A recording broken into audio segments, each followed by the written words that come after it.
is the model of Ukraine, where Vladimir Putin suddenly decided, or has decided a long time ago, but decided to act upon his obsession with his legacy and think that Ukraine should be dragged back under Moscow's control. The 5 Chinese missiles are believed to have landed in its exclusive economic zones. Beijing began the live fire drills in response to Nancy Pelosi's visit to the island this week.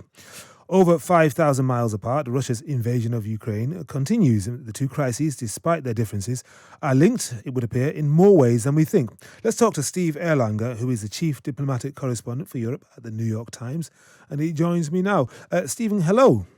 Hello. Just looking at your piece, Taiwan and Ukraine, two crises, 5,000 miles apart, linked in complex ways. Now, some people would take the basic analysis and say, well, okay, two authoritarian countries, two smaller neighbors, and imperial intentions, and that's the obvious similarity. But you're saying it's more complex than that.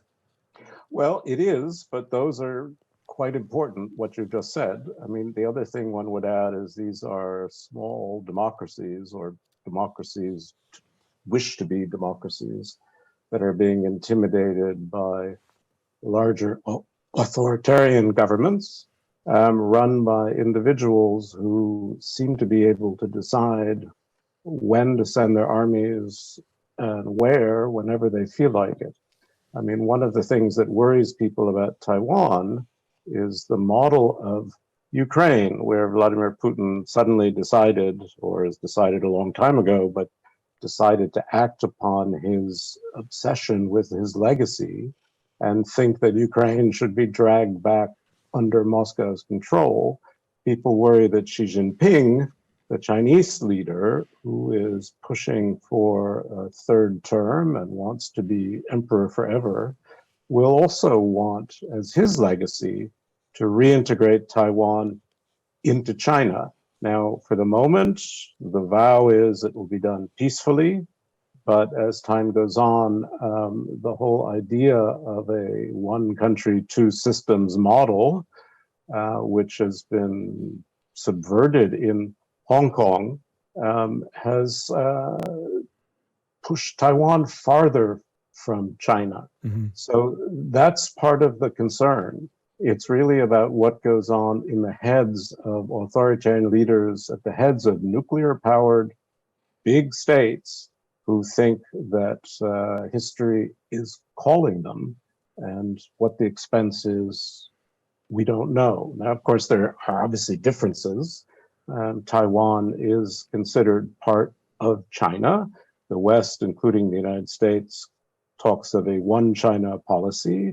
They recognize that Beijing is the main representative of China, while at the same time, Ukraine, they consider an independent country. So those things really are different. But the real worry is the intimidation of smaller powers and the use of force, and what will stop them.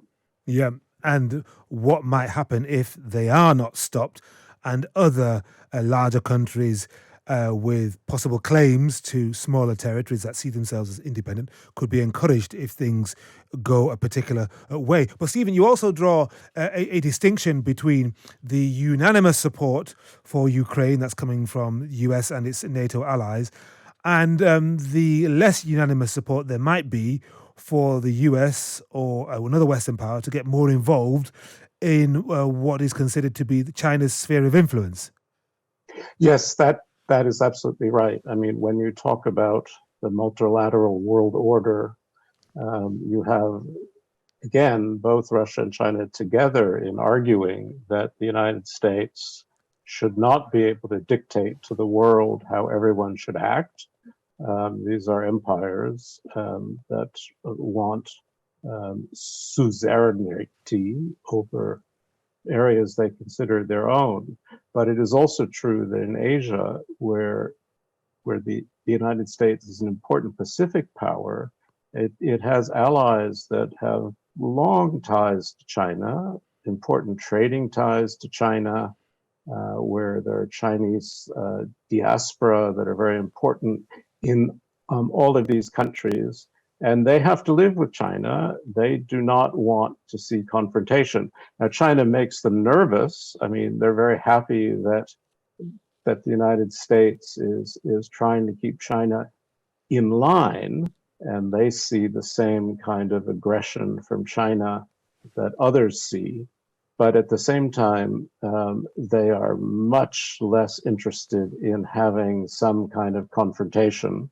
And there is a general feeling that Nancy Pelosi's trip, which came at a very complicated time, was probably an unnecessary provocation, and has turned out perhaps to be risky.